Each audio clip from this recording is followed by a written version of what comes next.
you had these experiences with spirit your whole life, you'd pushed them down, and then you had gone to medium school and you literally were coming out publicly saying, I see dead people. Yeah. Mr. Magoo came to me. He had a heart attack last night, and his wife has been crying. He wants me to go and tell her she doesn't need to cry anymore, that he is still with her. So things like that kept happening, and things that I couldn't understand. And so she just kept at me. And one day I just went, I need to learn how to talk to her. She goes, oh my God, that was amazing. How did you do that? I was like, what? It was huge. Like, I went up and I met God, and it was like, oh my God, am I dead? She was 4 years old when she told her mum that the man up the road had died in the night, that he'd had a heart attack and his wife had been crying, and that he wanted someone to go and tell her that she didn't need to cry anymore because he was still with her. And she was right.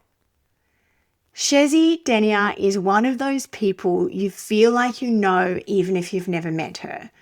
She's been a fixture in Australian television for decades, most recognisably from her years at Sunrise, where she was a producer, a fan favourite, and honestly, just a very good human being who is in our sphere.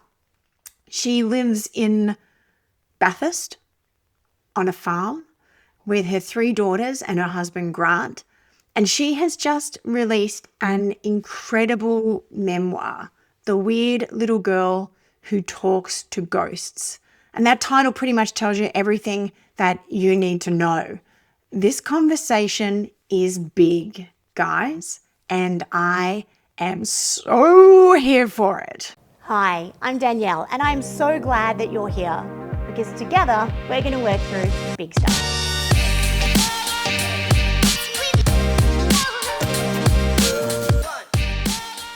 Welcome to Big Stuff.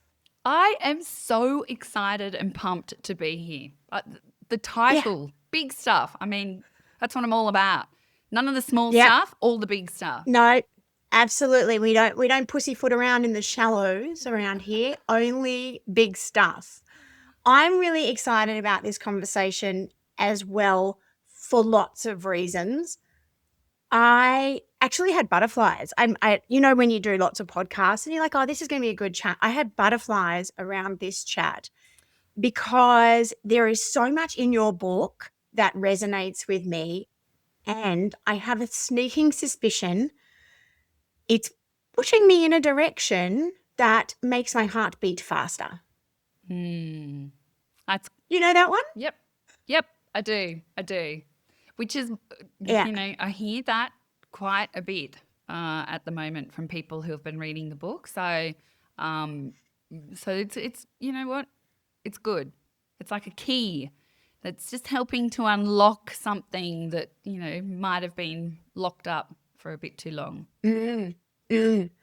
As I said to you, we met recently at a brunch event, the Boost Lab collaboration that you did, and I talked to you about the Instagram post I saw of you in the car, quite emotional, and coming out, if you will, coming out saying that you had these experiences with spirit your whole life, you'd pushed them down, and then you had gone to medium school and you literally were coming out publicly saying, I see dead people.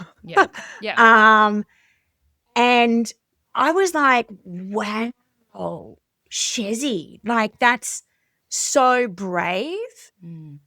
And it gave me permission to step more into something that I have been curious and leaning towards and not knowing how to talk about it. And I still don't know how to talk about it.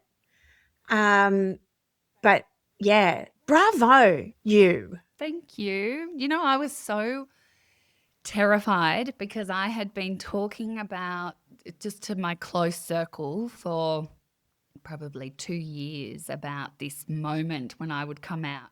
And I pictured that the video would be me just staring at the camera and just owning it. And I could not do that. Every take I took felt really fake. So I was like, I'm just going to record it while I'm driving. I'm just going to be looking at the road, and I'm not going to be looking in my camera, because every time I look at my camera, I think I'm going to cry and it's just too big, and I just need to do it just one foot in front of the other. And so it was so nice when you came up and you said to me, that it had helped you, like that gave me tingles, because I was dreading doing the big, come out. But I knew that it had to happen. It just didn't happen with all the fanfare like I thought it did. But now I'm like, I feel so free. I just feel being yourself. It's amazing. It's an incredible feeling. Yeah. And, we see talk often about authenticity and how people relate to, the more real we are. But when there is something about you that is slightly left field, or as your book title suggests, weird, it can be a little bit harder to out yourself, particularly if you are known as sort of one way. You have this sort of identity or persona, and then you're coming out saying, hey, I'm not that anymore, or I'm that, and I'm so much more than that. Yeah. I'm so much weirder than you ever knew. I love that. It's terrifying because you think I had so many layers of, I'm not a deceitful person, but here I've been living a lie. I didn't mean to live a lie. Why was I not being myself? Here I was thinking that I'm self-deprecating and I'm, open, and I overshare, but I'd been sitting on something that it wasn't on purpose that I was hiding it from the world. And in fact, the depths of how much I was hiding even surprised me. And doing that kind of uncovering, excavating work to get down to who is Chezzi really, I realized that Chezzi was a whole range of different versions for different people, different settings. And that didn't sit right with me anymore, because it just I didn't feel free, and everything always had to be curated. And I didn't want to live like that anymore. I hit 40, I've had all the ups and downs, as most of us have. And I just thought, F that anymore. I don't want to be like that. You can actually say it. Can I? Right. We're all for the F word here. Yeah, you can swear as much as you like on big stuff. Big stuff comes with profanity. Great. Okay. You said something really interesting there, Chezzi, about living a lie, which sounds really harsh. And I wonder if it actually felt like you were living a lie or self-protection, because let's talk about your childhood, that you saw things differently to other people, or you could see things that other people couldn't, and how that was taken by the people around you. Yeah, look, living a lie does sound harsh, and that's kind of, I didn't want people to feel that I had been living a lie, but you're so right. It was self-protection, and because of my experiences as a kid and really being terrified, being told constantly that, and being, it was always reaffirmed daily when I went to a Catholic school that talking to spirit, talking about past lives, talking about anything that was a little bit left field was basically setting me up for going to hell, or my family being, having the worst possible things happen to my family. So it was self-protection because of that. I mean, when I was 4 or 5, I was a really happy-go-lucky kid. I had, according to my parents, a great imagination. I had lots of imaginary friends, not just one. Sometimes they would, they always entertained me. They never ever, said, stop doing that. That's weird. They loved that I was just carefree, and they never wanted my spirit to be broken. And they've said that a number of times.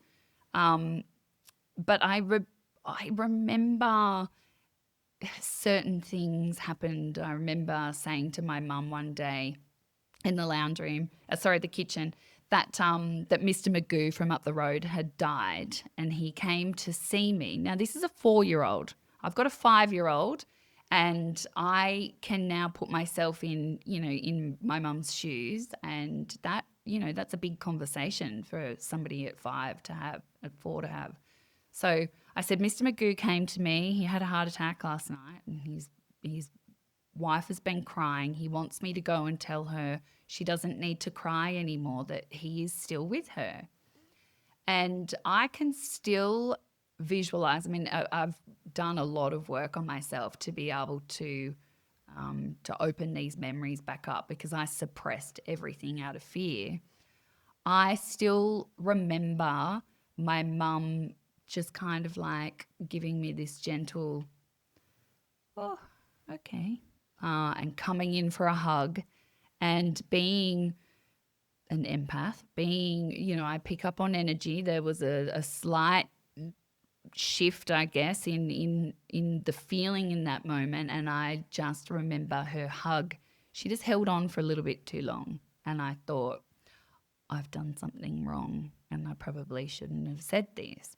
But we didn't talk about it. She never once said, that's not right, you're lying, or we just didn't say anything. And it wasn't until, I guess, years later that I learned about my grandmother and my great-grandmother having electric shock therapy, that then I was able to go, oh, that's what my mum was thinking at the time. She wasn't thinking I was spiritual and I was, a medium. She was thinking, oh my God, my daughter is having, schizophrenic episodes. And so Back at that historically over, unbelievable. And if we look back, so they talk about these abilities being passed down through the female line. Is it possible that your grandmother, your great-grandmother, I don't know about the mental health diagnosis, but that they had this, absolutely, and in that era, that's how it was seen, as fully mental, or not having any support for it or any kind of way to process it, it actually impacted their mental health in a negative way. Absolutely. All of the above. Which is heartbreaking. It is heartbreaking. It is. And obviously I didn't know that as a kid. So there's so many different layers, happening. But yes, I had a very out there experience when I went to Arthur Findlay College, and I had a healing, which I talk about in the book. And I saw what my grandmother and her mother went through. And I came back to Australia, and I said to all of my family who could still remember those women, tell me everything. What were they saying? Why were they schizophrenic? They were hearing voices. And often it would often it would happen in my family line when people they would talk about it more after they'd had a baby or a pregnancy, or it seems to be a common thread. Oh, I'm getting all goosebumps. Yeah, me too. Yeah. So that was like that, that's one part of my story that just I was not expecting. But I think the self-preservation for me really kicked in when I went to school. The kids started to call me weird. Who are you talking to? Why are you doing that? I don't know. Why are you asking those questions? I would talk to animals, and I just didn't think any of that was strange. But I started to develop this core belief that I'm different, and I need to pretend that I'm not different. I need to act like these kids. And then I moved to a much bigger school that was run by nuns, and that's, where I was completely broken. And, I don't hold any resentment for the nuns. Like, I can put myself in their shoes now. I've done a lot of work on myself to be able to do that. And I still remember just the eyes and the feeling of fear when I would put my hand up and I'd be like, please, when we come back in the next life, do we get to pick what we come back as? And just the eyeballs from sister as she would turn around and she was like, probably thinking, this troublemaking kid. So the punishment and the fear got really, drummed into me. And it's I got the cane. I got the cane because I wouldn't conform. And it wasn't that I was a really naughty kid. I was just really curious and probably a little bit naive because I just kept thinking, no, they're nuns. They work for God. God has all of these answers, and that's the reason why I kept asking questions that probably, was irritating the hell out of them. But it just, It's so interesting to think, in that sort of religious world, that having some kind of download, some kind of epiphany conversation with Christ, Mary, whatever, is so celebrated in some ways, and then any other spirit, no, absolutely not, that sort of thing. yeah. And I remember saying, I can't see the Holy Spirit. They're like, the Holy Spirit is the only spirit. I'm like, yeah, but that's the only spirit that I can't see. And the Bible was like pushed down my throat, and all the passages about, you going to be condemned because if you talk to spirit or if you consult, it's the devil. And, I was 8. And so I just swung really far the other way. Like, I started, my parents were like, what is going on with this kid? I'm like praying before every meal and just, every night, please God, don't send me to hell. Please, I don't understand why I'm so broken. And so that was the self-preservation starting to kick in then.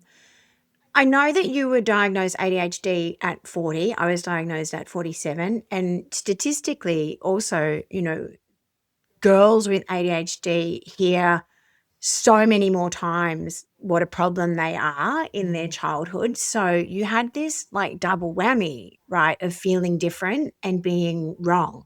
Yeah. How do you feel that impacted your self-esteem as you were growing up?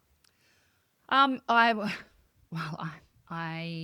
self-esteem was all hinged on, at those points, how I looked, how I acted, and how people perceived me. It wasn't from the inside, it was from outside sources. And so, everything had to be perfect. And of course, when you are ADHD, creative, spiritual, like all of these things that just aren't always perfect looking, It's chaos. it is. Inner chaos is exactly how I would Yeah. describe it. And just this sense that I was broken, hopeless, and I just would always kind of pray that I just one day I'd wake up and I'd just be normal and perfect. And How'd that work out for you? not good. No, not good.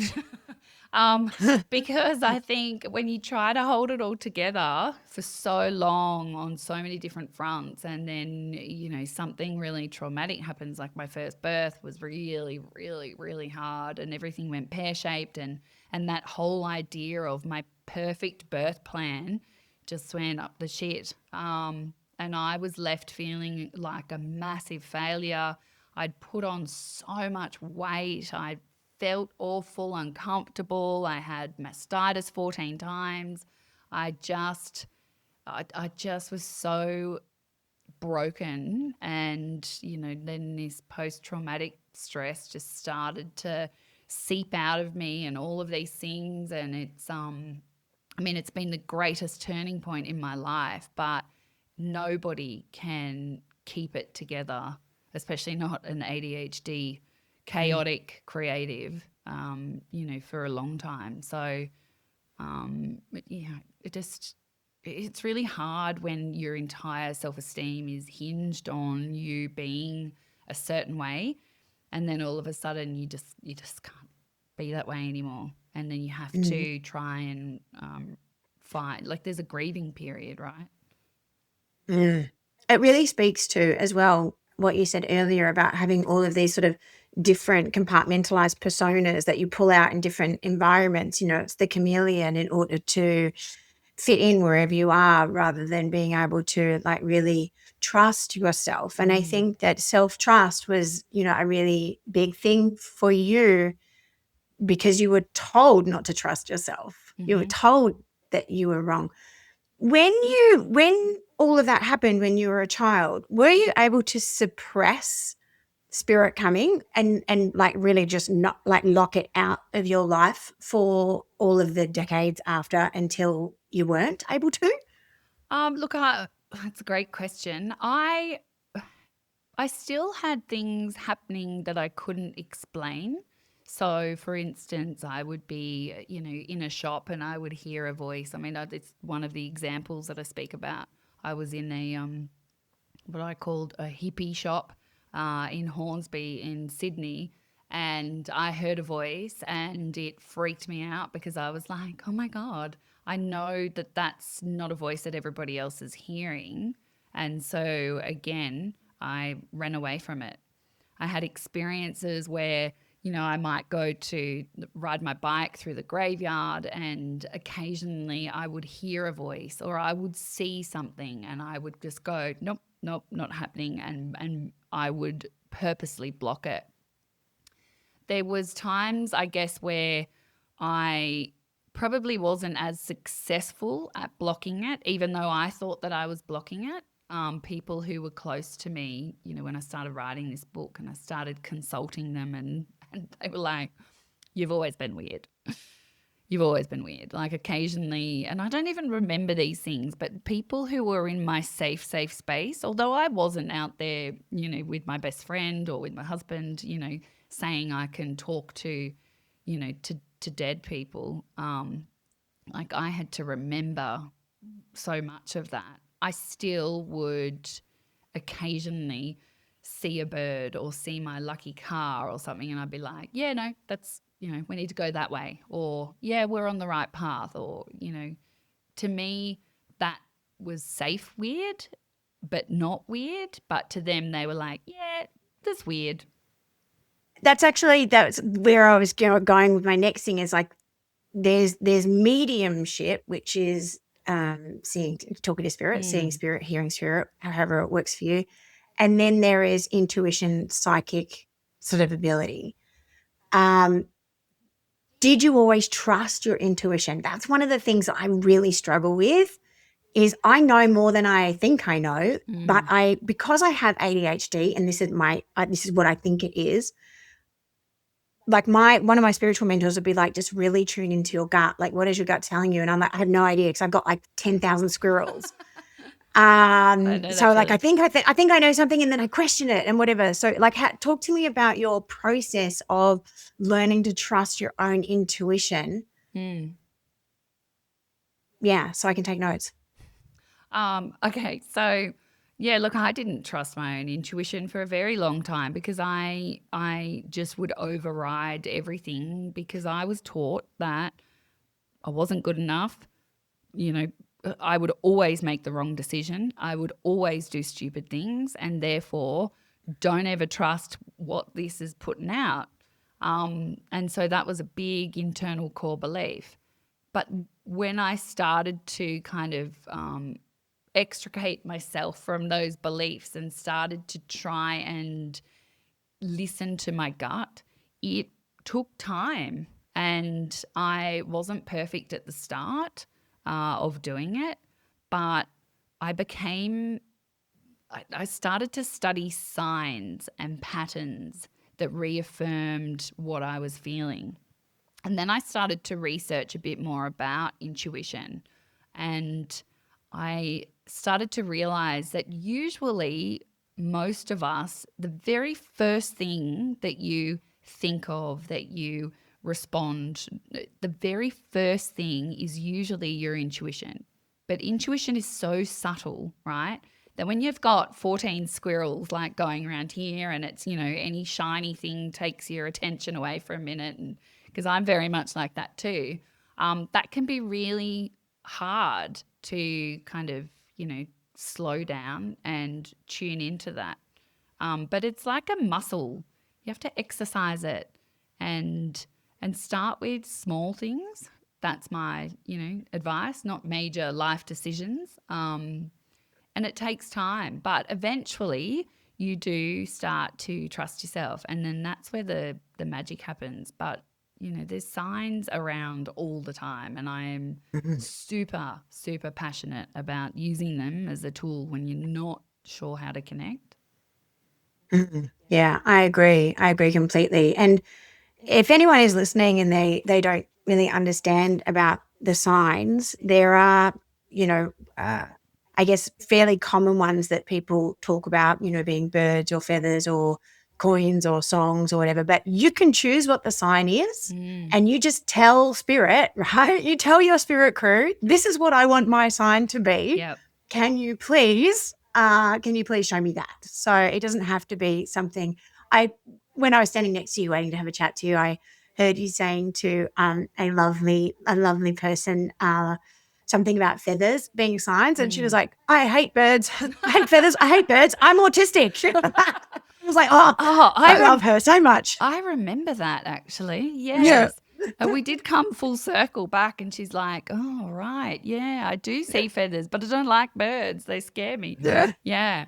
Crack me up. And you can, absolutely. You can choose what those signs are. So there's signs everywhere. You just need to, I guess it's like a new language. And they might not, all be from spirit, but there's definitely, so for instance, for me, crows have always been a very strong sign. And apparently when I was much younger, about 8 or 9, I used to always, refer to the crows. Oh, here comes a group of crows, murder or whatever it's called.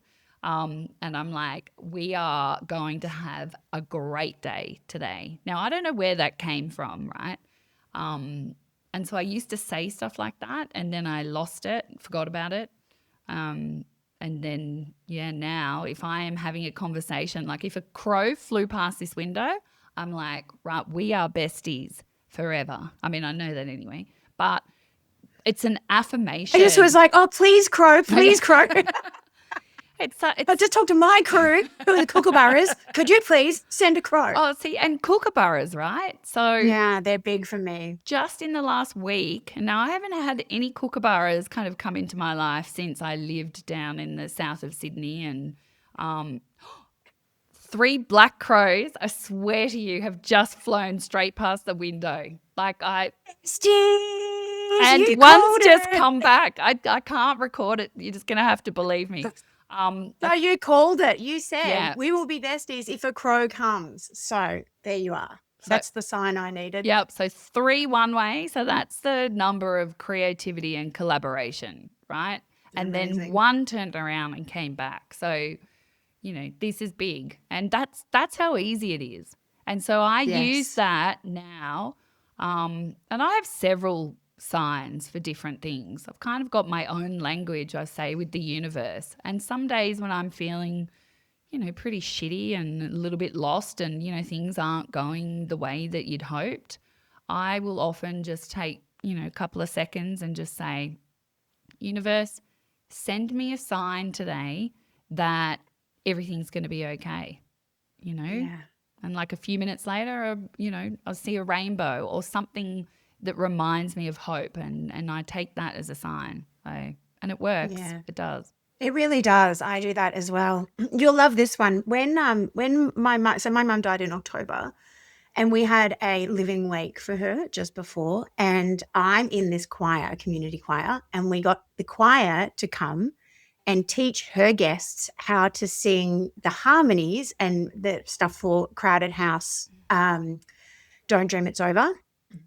And Mum was so chuffed. We recorded it, and then she would show everyone this video, her song, my choir, my choir. I got a tattoo for my mum the other day, and it was a long time. It was like 7.5 hours. So the last hour was hard. It hurt. And I was just trying to breathe and just like be really like chill, but everything was really tender about it in that last hour. And when she finished, and that like sense of like it's gone, like the sense of pain had gone, I sat up, and on Spotify, random playing, it was like a random playlist, Mum's song came on, and I was like, she likes the tattoo. Like, that's really cool. That's really cool. She's here. She saw that I just went through the pain and the struggle, and she likes it, and she's approving. Yeah. Is how I read that. And I often think that with the signs, I can make the meaning of what, because that's what I do. I'm a big meaning maker. Like, I can make the meaning of them. I don't just think it means that somebody is there, or it means that I am supported. It's like, oh, this is to tell me this. And it's in the realm of the imagination. We can't verify. Well, I don't have that's your intuition. email. That's your intuition. Oh, it's online and working. See, Okay. because you straight away, you straight away knew. How did you know? You're saying that it's imagination, and this is where, when you let the thinking mind kind of take over, it says, no, it's just imagination. But where for me it really helped to decide, what is imagination and what is intuition, I guess, was very early on in my mediumship training, where you are giving stuff that you think, no, that's just imagination. Oh, I'm getting like heaps of goosebumps right now. So this is for you. And you give it to the person that you're reading for, and then they validate you're so right. And you go, that's not imagination. That's actually, I'm tapping into my consciousness here using my intuitive senses. It's not imagination. It's your intuition. That is interesting. And it's interesting because when I say it's in the realm of the imagination, that's not me downplaying intuition. That is me sort of suggesting, perhaps for myself, that that's like my super highway to everything. Everything in my imagination comes from consciousness, or comes from source, right? I see my imagination as a channel from source. Because I don't know I don't know. I often am like, I don't know where that idea came from. That just fully just came in at 4:00 in the morning, and I'm just going to write that down. It's not from my brain. It's from, so I sort of see my imagination as this thing that is fed. It's like it's a river system fed by the ocean of everything. I love that. So that's interesting. Yeah. You're just like a big, this is what happens with people with ADHD too. And I feel like we're going to discover in the next little while that there's some thing that happened when we're young and we're indoctrinated into, a certain way of thinking. But all the kids that had ADHD didn't pay attention enough, and we just got kind of forgotten, and everybody else is like, sheep and robots, except for us. So with your ADHD brain, you are picking up 200 signals at once. You're picking up vibrations, energy, sound. Most people can't pick that frequency, that range of frequency up. And so really you are tapping into things that other people can't hear, can't see, can't perceive. So you've got all of the skills already, just being ADHD, to be able to become a medium. Nice. And everyone. So let's talk about becoming.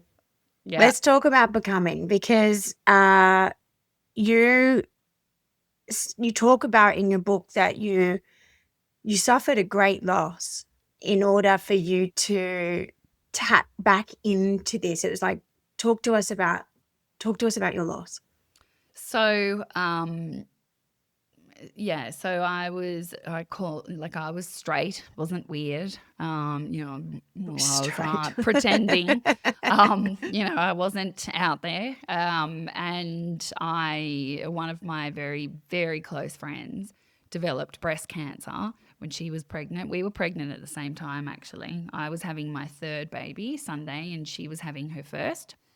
And so, very early on in her pregnancy, she discovered a lump in her breast and it was breast cancer. She needed to have radiation, she needed to have chemo whilst she was pregnant.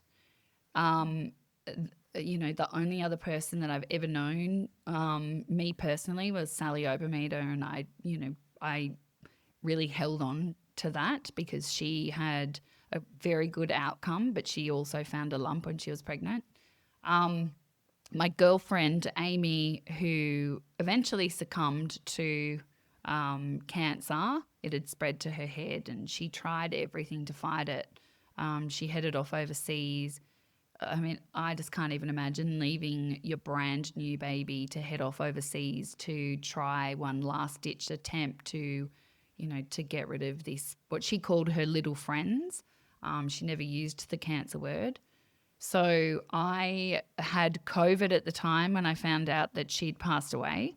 And I found out it was like midnight because, midnight here in Australia, and I don't know, 8 a.m. overseas in Mexico where she'd been, and she'd passed away. And it happened just so quickly. I had COVID. I was isolating. My husband was really sick. I was doing homeschooling at home. The kids were like everything was a mess. And so that I already felt heightened.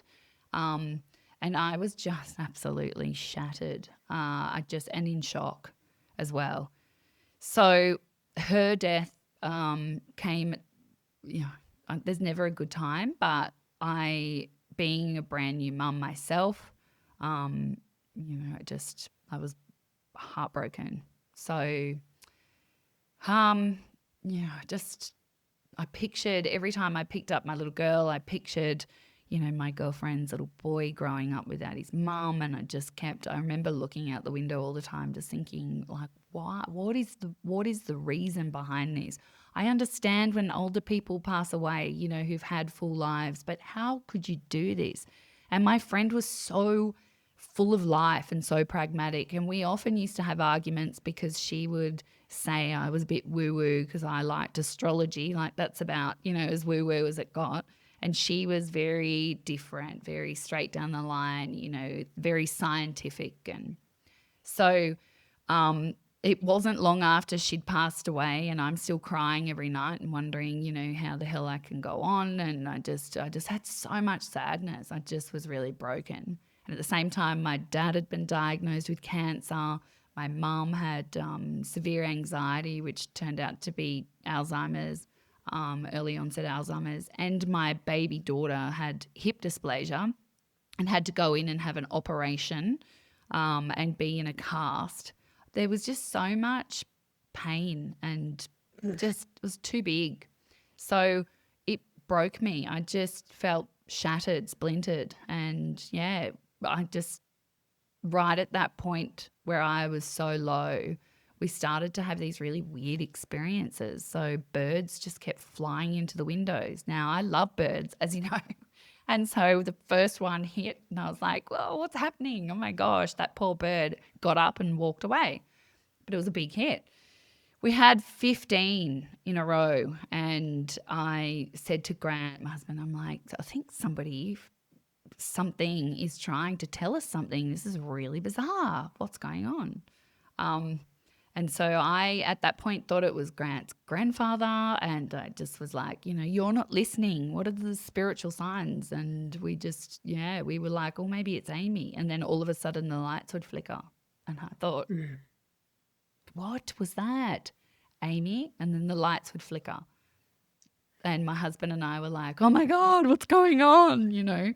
I was scared. And she was basically just saying, hey, guys, get your shit together because we're about to go on a big ride here.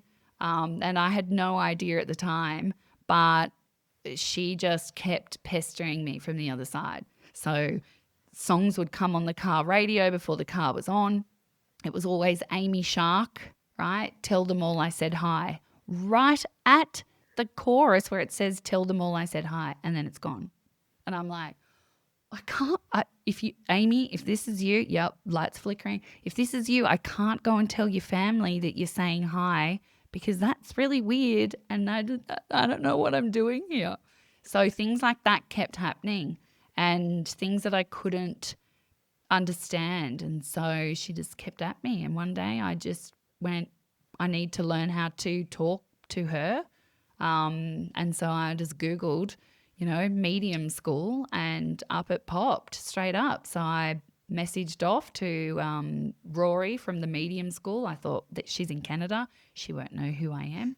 She won't, be like, oh, that's Chezzi from, TV. And so we can just pretend that I'm not weird for, and she wrote straight back and she said, why don't you come and join in this circle?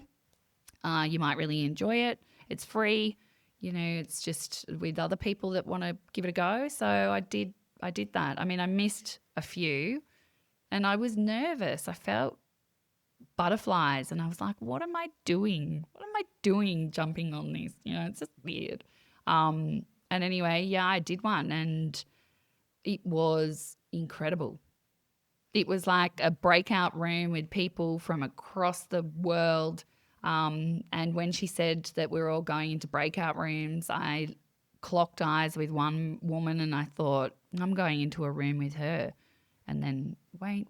And then right before we went into rooms, Rory said, how they have a voiceover. She said, one group will be a group of 3. And I went, oh, that'll be us. Didn't really think about it too much. And then up pops a group of 3 with that woman that I clocked eyes on. And I was like, oh, well, that's a bit coincidental. Anyway, we had to just close our eyes and just say what we got, like whatever came to mind. So I thought, yeah, I can do that. Closed my eyes. So I was like, okay, so I'm seeing, and I remember it so clearly. I saw, hands, just a pair of hands. If you're like doing a visualization, meditation, and you just picture things, in your mind, that's essentially, I just went with whatever came to me. And yeah, I saw hands and I saw like cartoon electricity coming out of the hands. And so I'm saying hands, cartoon electricity coming out. Then I saw Native Indian American teepees with people chanting out the front with big sticks and singing and, so I'm saying this and I'm thinking, I'm getting nothing back. My eyes are closed. I'm thinking, oh my God, these people will be like thinking, God, this girl's off the charts. Then I'm like, and then I saw the big Jesus statue, in Brazil, Rio de Janeiro. And so I said that. And then I saw a dog. I was like, I don't know, like just a dog head. And I was like, and that's all. And the girl on the other side, I was expecting to be like, oh my God, you're so bad at this. Because here I am thinking all these people know what they're doing. And her face was like, just mouth open, looking shocked. I was like, is she frozen? Is my internet frozen? What's going on here? And she goes, oh my God, that was amazing. How did you do that? I was like, what? And she goes, she said, can I tell you how you write? And I'm like, please. Yeah. She said, so the hands, she said, I was a lawyer and I've just left my law job to do Reiki on people. She said, so I use my hands. She said, and as I put my hands on people, I visualize like cartoon, style electricity currents coming from my hands. And I was like, whoa, that's amazing. That's so cool. And she said, and to get myself ready before I do this, I channel my Native American, Indian, background. She goes, because I come from, and I can't even remember the name of the desert or something tribe. So she said, so that speaks to me. Like I play the drums, I sing really loud, I, channel my, ancestors. And I was like, wow. Then she said, and my dog, his name is Zeus, like the god Zeus. She's like, he is my best friend. He is my confidant. She said, I don't have any friends. He's the only one. So the fact that he popped up, you saw a dog's face and you saw a Jesus, which she said, I'm taking as God. She's like, how did you do that? I was like, I have no idea, but I want to do it again. Yeah. And it was addictive from that point. I was like, I just want to try it again. How did I do that? It was so cool. Yeah. So that was the start of It it. is. Yeah. It is so cool. And that takes a really big amount of trust in yourself. I think that I did a psychic course weekend once 1,000 years ago. I completely forgot about it. A friend of mine reminded me recently. And she said, remember when we went and did that thing? And she said, you were really good at it. And I was like, oh, I'd completely forgotten. We did it out in Drummoyne, like way before kids, like 20 years ago. Yeah. And I was like, I'd completely forgotten about that. But I remembered like sort of snippets of it. And it is that you see something in your mind's eye and you just try to explain what you see, but it doesn't necessarily mean what you think it means. Like you need like some affirmation or some like bit more context. So you're like, oh, right, now I know what I'm seeing. Mm-hmm. Yeah. That's, super interesting. I love that's how that. you have to develop as a medium. So I thought in the very early days that I was clairvoyant because I could see things so easily. And I was like, oh, that's got to be my strength. That's my greatest skill, in mediumship. But it wasn't. It was one skill. You've heard voices. You've heard voices for a very long Oh, time. I just got so goosebumps. that's clairaudient. But also, clairaudient? yeah, Clairaudient? clairaudient. I never realized Clairaudient. how strong my claircognizance is because as a kid, I used to go into places and I'd be like, oh, this is a bad place. But I could never say why. I just knew.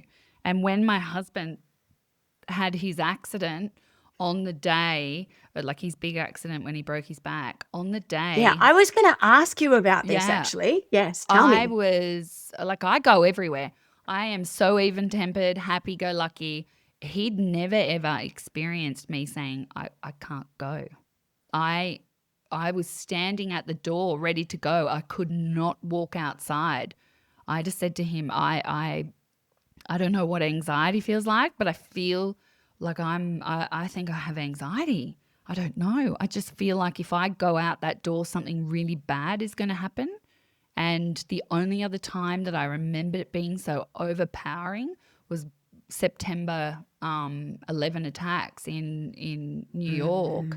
I couldn't go to work that day and I didn't know why. I just felt sick. Something really bad was going to happen. And I remember curling up on the couch and putting a blanket on me and then turning on the TV and seeing it. And I felt like the entire world was going to be destroyed. But that's claircognizance, a knowing, and you don't know why. Don't know how you know. Yeah. Let's go back to Grant. So some context. If Yeah. anyone doesn't know, Chezzi's married to Grant Denyer, who is a TV personality, but is what he actually described himself as a racing car driver first. Yes. And he had a terrible accident in a car and broke his back. Yeah, in a monster truck. After his accident, did you know he was going to be fine? I did. Yeah. Yeah. Yeah. Okay. I did.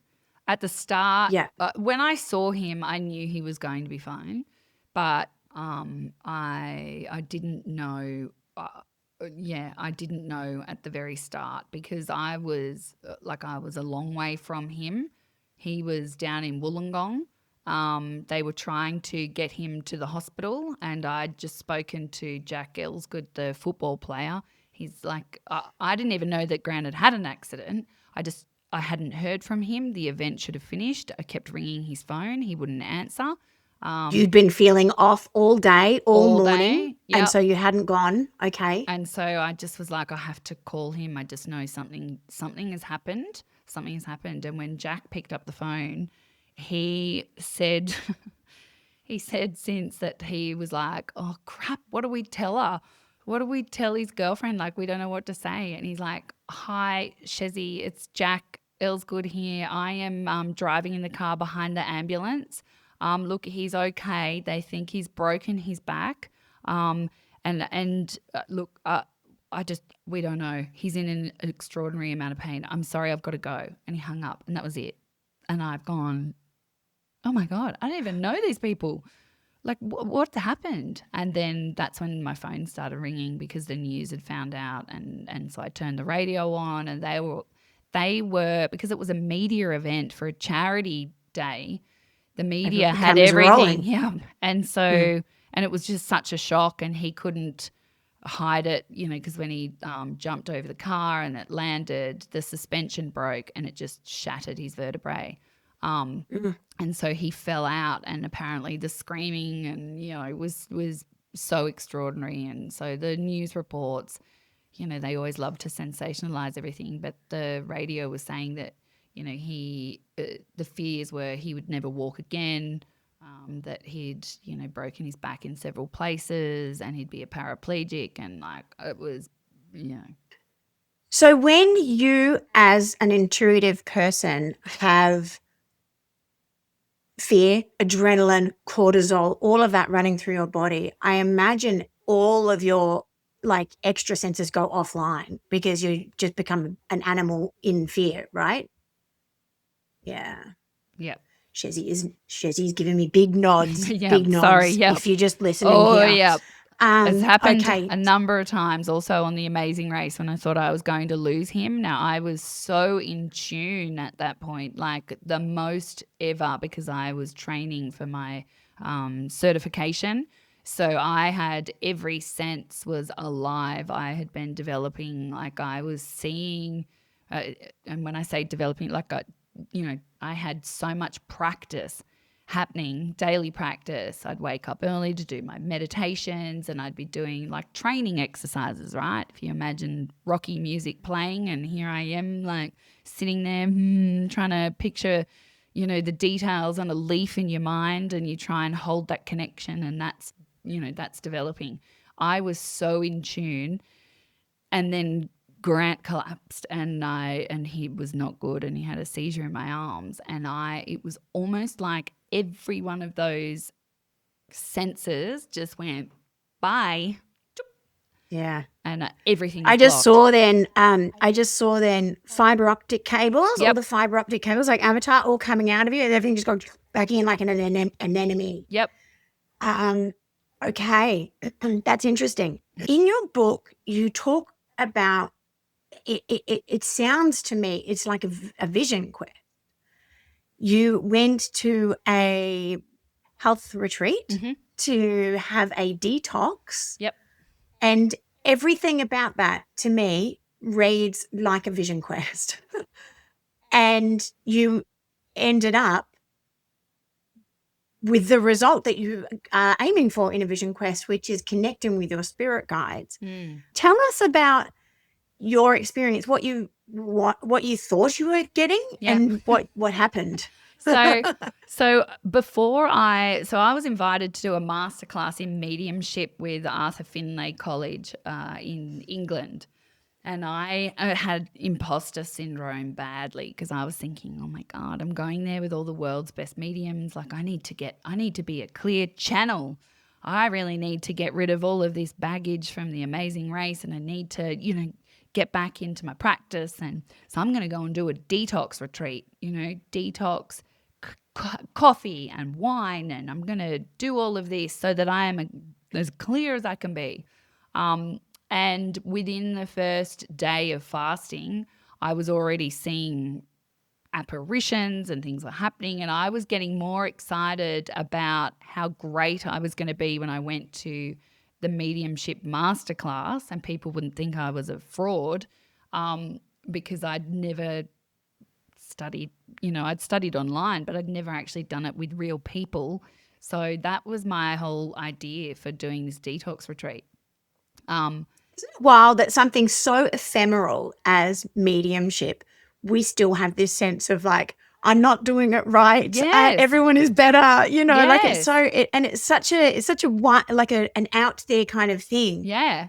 Sorry, carry on. Yeah, Yes. so and I was just picturing that I'd get there and they'd be like, "You're not a medium. Who are you? You're, you know." So I fasted. I followed everything, you know, to the letter. That we did. It was a great retreat. It's a short retreat, like of 4 days. And on the 5 days, 4 nights. On the fourth night, you do a thing called a breathing. It's like a holotropic breathing, which I just thought, oh yeah, some people that I'd spoken to. I mean, my husband had done it before, and he said it was kind of cool. Like you just kind of you get a bit floaty, Drip. and Yeah. and it's like you know, different people had seen different things, but nothing, you know, overpowering. And I didn't. I just kind of went with it, but I was really hoping that I would just meet my spirit guides. Like if I got to do anything, I'd just like to meet my spirit guides. But I was not prepared for being propelled like into what felt like some other universe using just breath. Like we're literally laying down, there's like 30 people laying down, you got something on your eyes and you're just like doing the Heavy breathing. You're heavy breathing. Wilhelm breathing. And then they say, Yeah. you know, your hands and feet might start to feel a bit funny. And I was like, oh, I feel like I'm hyperventilating. And they're like, just keep going. Just like keep going. And they're playing music and, you know, and next minute, I don't even know where I was, but I saw Amy and I was like, oh my God. And it was so clear. And I was like, oh, I'm seeing you. And I don't even know if I'm still doing the breath or not, but I'm like, I just want to go with you for a bit. And then I walked into this tent and then I met my, you know, spirit guides and I was like, this is really cool. This is all I wanted. And they told me their names. I mean, you know, one was Frank, which I was really disappointed with the name. Disappointed. Yeah. I was like, Frank. It's a bit pedestrian. Yeah. Come on, Frank. I was like, couldn't it have been something more angelic or cherub-like? But okay, thanks, Frank. And there was like, and there was a woman, and I was like, oh, here we go. What's your name? She's like, Marguerite. I was like, oh, it's a little more exotic. Yep. Yeah. And then I just remember going, I actually thought I might have had a past life experience. And then they're like, yeah, you're going to. And I just got sucked up straight out of this tent into like, just kept going up and up and up and up and up and up, which reminded me of I'd done past life healings. But I'd done one with my teacher Rory where they take you up in the air, but not, you know, not common. I'd had a sporadic past life, you know, be pulled out of me when I was trying to fall pregnant with my daughter, but I didn't really know a lot. But I knew that if I kept going up, then I'd eventually have to come down. And when I come down, who will I come down as? And it was huge. Like I went up and I met God, you know, and it was like, oh my God, am I dead? I just remember thinking, am I dead? And God wasn't a person that was standing there in front of me. God was a feeling. And I was like, this is amazing. I just feel just so much bliss, you know? It was so hard to describe. And apparently the people walking around the room were like, they check everybody's face to make sure that everybody's, you know, not having a freak out. And some people were groaning and other people are like, oh, you know, because it's letting out trauma and everybody, you know, reacts differently. And they said I was just there, just with this eye mask on, just like, and just smiling. So good. Yeah. Just smiling. I'm just taking it all in. And then, you know, we did this like look back through my life and I was like, wow, this is really cool.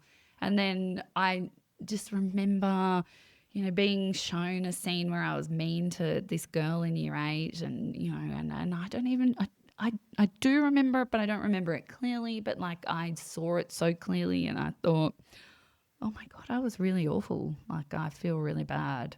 And I was shown also another time where when I lived in Hornsby, this man, you know, I was overworked. This man was counting how many groceries I put through on the 10 items or less. And he was like, because I put some chewing gum and a packet of chips and he's like, 11? 12. And I don't get angry, but I remembered I was so incensed and so I followed him like with this angry look and like all of this I was being shown. I was like, this is my dirty Wow. laundry. I don't want to remember this. This is bad. And it had a profound impact on me. I guess like, you know, how near-death experiences say that they change your perception. I was like, oh my God, what am I supposed to be doing? You know, like how do I repair the damage that I've done in these experiences? And God was very specific.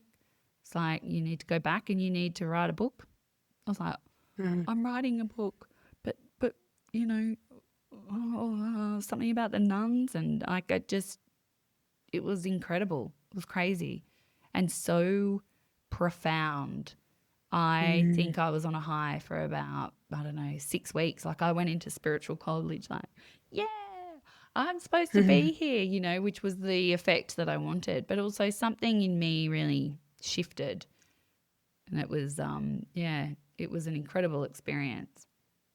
It's wild you say that. When my first breathwork experience, I had a full body orgasm and I saw God. So it was an ecstatic experience. My whole body, like it wasn't a sexual orgasm, but my whole body had this ecstatic wave that felt like a full body orgasm. But I had the fiber optic cables, fiber optic like little things came out and plugged into the motherboard of Source. And it was so strange and wonderful. And I tried to chase that a couple of times after. And then I had like the trauma releases. I was like, no, I want to go back to the full body orgasm. I don't want any more. Like, I thank don't want you. the hard, sad Yes, stuff. no, I just want the lovely stuff. And so I went and I trained to be a breathwork facilitator. Did and that's like you? one of the things that that's one of the things that I do in my work. It's But it's so fascinating. interesting. Like, It really is. And what comes up and what comes out for people, it's, you know, I liken it to 10 years of therapy in a 1 hour of breathing. You yeah. know, it really is spectacular for just shifting some of the shit and opening up some channels, Yeah. as you say. And it's so, do you know, when I came back and I was telling people about my experience, they're like, oh, did you do plant medicine? I was like, no, I did breath work. And they're like, maybe they put some mushrooms or something in your soup. I said, we didn't even have soup. We fasted. Nobody believed me. It's the Nobody. combination of the fasting and and I've never done it fasted, but it purifies the body so Indigenous cultures have been doing stuff like that for eons. We just have really stepped away from all of that stuff. I mean, I could talk to you about medium school. I could talk to you about all of this stuff for literally ever. Now I want to talk though about it like spirit, because there are things in your book that just hit me in the feels big time, hit me in the feels. And I think that anyone who has ever lost anyone needs to hear this. All right. If there's one thing that every spirit has in common, it's this: they want their loved ones to live, to laugh, to savor the magic of being human. They want you to know they're still with you. They've seen every milestone, every celebration. And when your time comes, they'll be right there, ready to help you cross. There's a little white hawk just circling out there. I've got goosebumps on my goosebumps. But my father, so I've been with both parents as they died. And my father, I nursed to death over a number of weeks with cancer. And he lived in this hollow, but like a little bay so that you had to drop into it in the Bay of Islands in New Zealand. There were no houses around. There was just him and the beach, the bay. And I got a photographer to come because I'm a journalist. Like at that time, like I just like to capture things. And she drove down that driveway and she said, there is a hallowed energy here. It feels different. And the whole sort of 2 weeks, in particular, the last week, the energy of the space changed and it became like a netherworld. It wasn't here or there. It was like this very strange sort of energy in the space. But my stepmother, who was no longer with my dad, she came just to support, and she sent me away. She was like, you need to go. You've been here for weeks. You need to go out for the afternoon and do something. So I was like, all right. So I went out for margaritas, of course. I went out for a couple of drinks, and while I was away, my dad woke up and started saying, who are all these people here? Like, who are all these people here? And there was nobody in the room. My stepmother heard him talking from the kitchen and came in and said, there's nobody here, Richard. And he was like, yeah, there's here. And I was like, of course they're here. Like, it's the meeting of the worlds have come. The meeting of the dimensions has come to be like, for the handover, right? And so I have seen, in real time that they come to help with the crossover, which is amazing. That message that here as humans, we are here for a human experience. We're here to live, and our spirit, our loved ones who cross over want us to enjoy that experience, is a beautiful one, because sometimes people find it very hard to fully live when they're sitting in grief. What would you say to someone who's feeling that? It's look, grief takes you to some really dark places sometimes, and if it depends on who you're lost, if you loved them, if they were your life partner, you feel that you can't live without them, then I think sometimes we also feel guilt, if we're not feeling that pain when they're not here. But every single message that has come to me through spirits has always tried to convey the same meaning of you have to live. Because I think, and I heard it the other day with a friend who said that she can't go on a date because, she'd promised the love of her life when he was dying that she would always stay single. And, right at that point, a feather drops from the sky, like just out of nowhere in the lounge room, and that's her sign. And I'm like, oh my God, when we cross over, we're no longer in this earth ego. It's different, They don't miss us like we miss them, because they're still with us. We just can't see them. Sometimes we can. Sometimes, we also, I think, if we're in grief or if we're fearful, we don't allow the little signs to trickle through. So, I never ever want to. Grief is big, and everybody needs to be able to navigate it on their own. However, I have seen firsthand the healing that can come when you almost release that earthly contract that they no longer keep. They want us to enjoy our lives. They want us to laugh.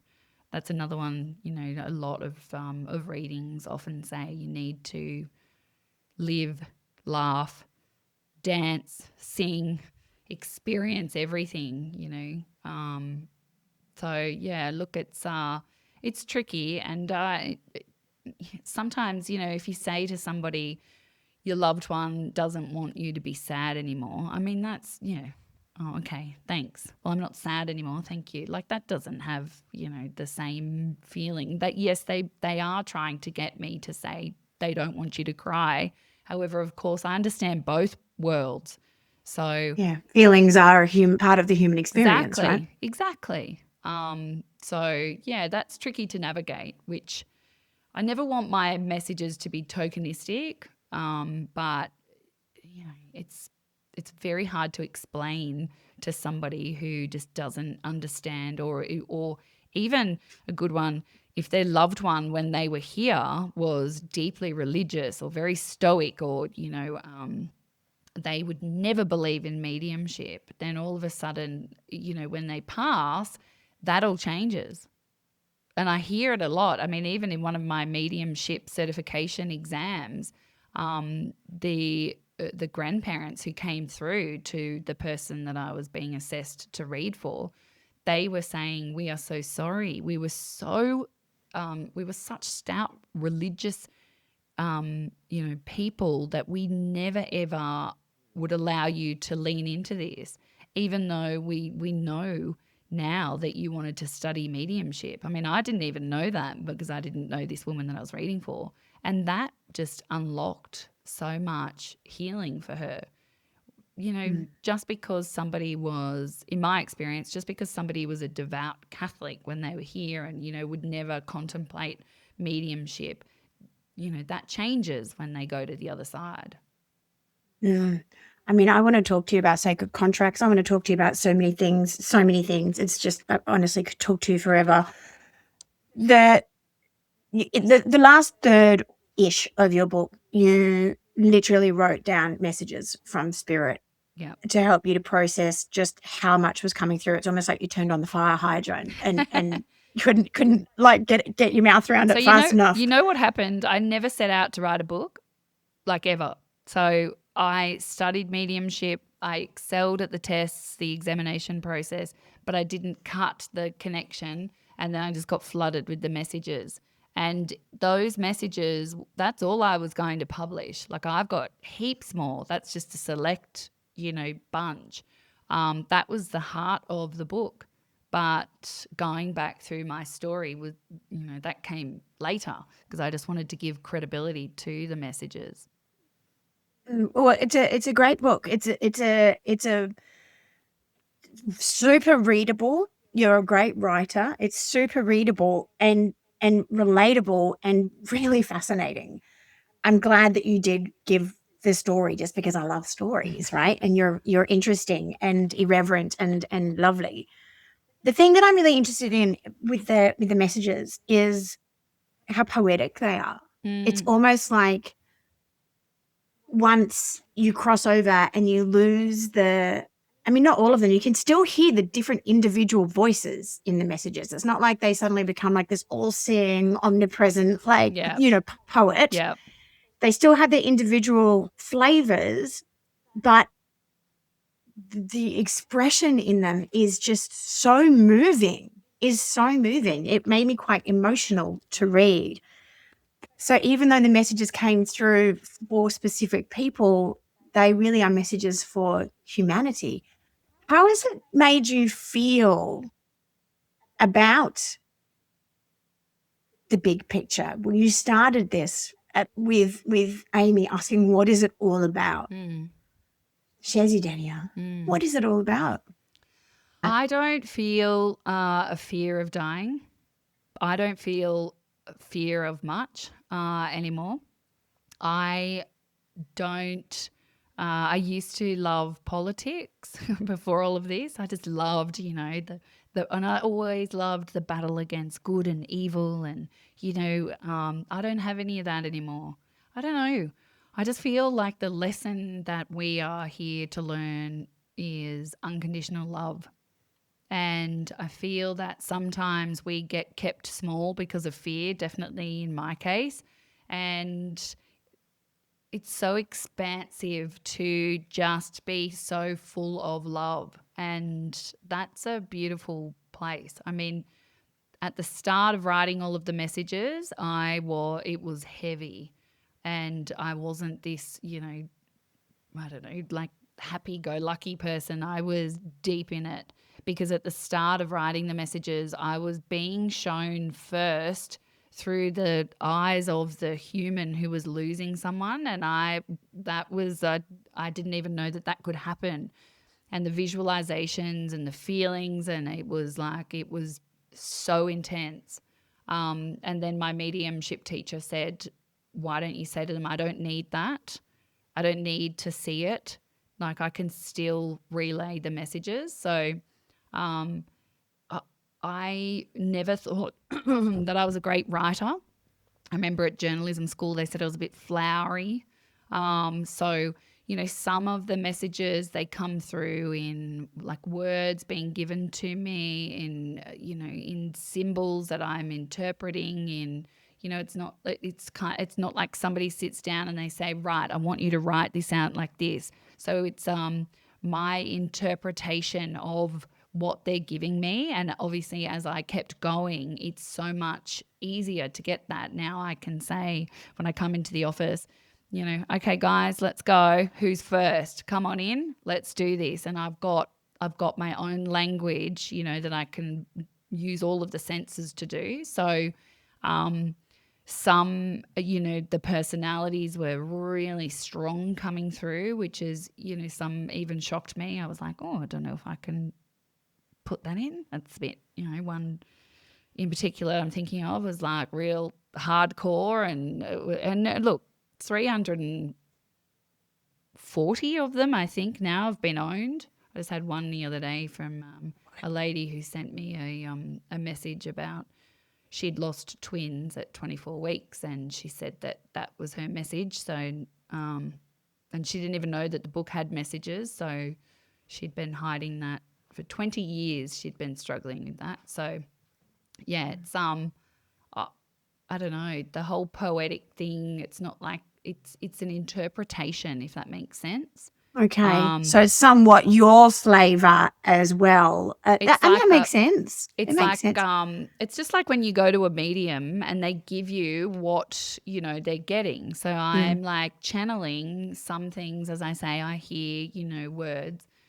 For instance, one that really stood out, it was like, I just remember this voice when I was typing something else like, hello, can you hear me? I want to give a message to my wife. Like this, I just straight away pictured this little kind of, I don't know, slightly accented man. And I was like, yes, I can hear you. Oh, wow, you can hear me. Like it was so audient. And so writing that out was just really super easy. I just bashed out exactly, what I was being fed. But other times some are, and it could have also been, me in the early days as well, trying to interpret things. It's a learning curve. So, and it's beautiful, and I love it now. So I could do that all day long. I mean, I'm going to go back and read them all more closely, see if I can claim one. I've had people like read through the book early on and like real, tough journalists and things just to like find any spelling mistakes, etc. And they're like, found my message. Yeah. Don't want to say any more. Well, because found my message. They come like things find the people they need to get them, right? They have a way of like making their way to wherever they need to be. Chezzi, what would you say to someone who is, let's call them woo curious? We don't need to convince anyone who's not into this, right? Someone who's woo curious and wants to lean more into this stuff. What would you say to them as the first step? I just suggest just practice. Just even you could Google a free, intuition circle. Just give it a go. And I share any resources that I get, or occasionally, I'll write out like a topic will come to me. So yesterday was signs. And so I just wrote out, a blurb about signs just to try and get people thinking about it and kind of open to it. Because I think a lot of the people who the book has appealed to, it's kind of taken them by surprise as well. They might not have felt that they were into this stuff, and then all of a sudden they're like, oh my God, this has brought back some kind of memory from me when I was 5. I didn't even remember it. I can't believe it. It's just prompted this, and I hear that a lot. But we're all spiritual. We all have a soul. So we're all born with abilities to do things that we don't do. And I guess, I don't know, I'm just kind of like the pin-up weird person now going, hey guys, it's cool. You can be weird and you can still be normal. And, why not test out your legs doing this? And I'll do it with you. I occasionally will jump on and do free circles and I do different courses and things because I think that just playing around with it takes away the fear, and then you know, some people will love it. Other people, you know, it might never be their bag, and that's okay. But if it makes you feel good and it makes you feel more tethered, then why not? You feel more tethered.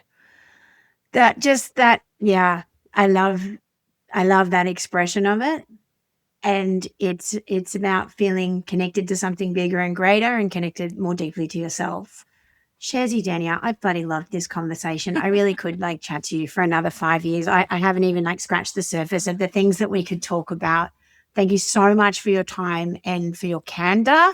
And I've just loved having you here. Thank you for having me. I've enjoyed every single minute, and all of the birds that have been flying past as signs. I'm so pleased we're now BFFs because the crows told us that we have to. Forever. Thank you. Bye. This conversation is sitting really bigly, is that a word, in my chest. And I keep coming back to something that Chezzi said early on about living a lie. And I helped her to reframe that as self-protection. I think so many of us do that. At some point, though, that thing that keeps you safe starts to make you or keep you small. And I feel like that was a really big moment in this episode.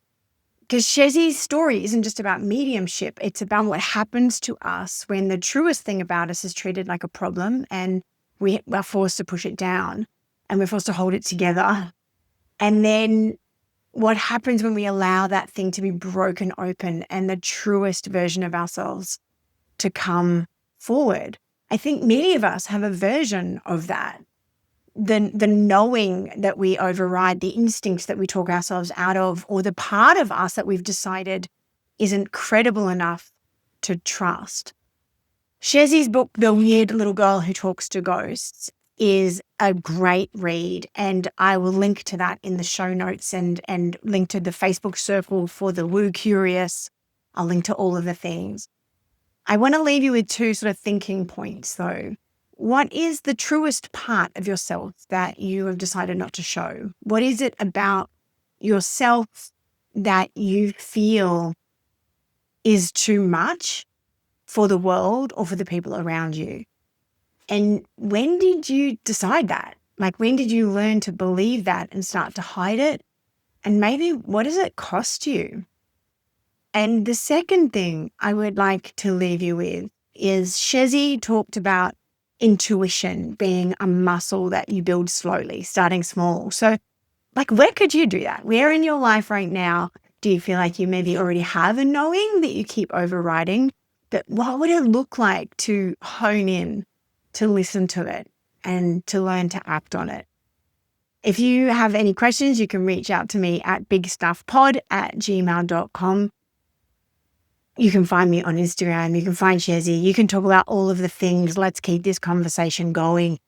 Until next time, be kind to each other. Be kind to yourself. As Chezzi said, she feels the purpose for everything is just love. So may we all carry that into our week. I hope that you enjoyed listening to this episode of Big Stuff as much as I enjoyed recording it for you. Now, if you did enjoy this episode, it would really help me if you wanted to share it with just one person that you think is going to get something out of it.